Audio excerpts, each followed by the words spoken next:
Good afternoon, Tennessee. This is John Simpson with Roof MD. I'm here in Dowelltown, Tennessee. I'm on an asphalt shingle roof, 3-tab. It's 2 layers over, so we've got one existing layer on a 4 and 12 slope, and then they laid another layer on top of this.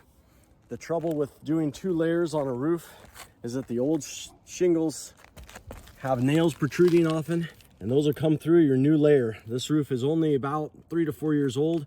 We've got protruding nails, which is a problem going forward for this roof and could cause ongoing moisture intrusion issues.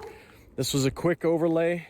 They did not repair the wood like they should have. We have a leak here and it's still persisting.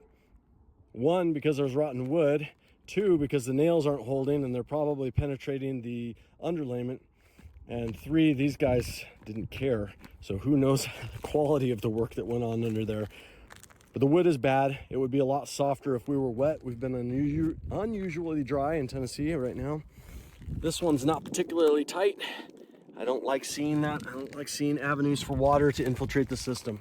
That pipe boot flashing should be redone as well. Right here, because they installed it so quick, the shingles were butted up too close and now they're bridging. Not good.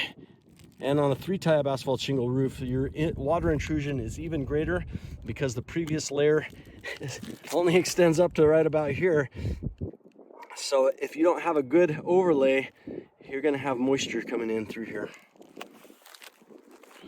Lastly, they did replace most of the boots on the re-roof, but they just decided they weren't gonna deal with this guy. It's got an old pipe boot, it's crazed.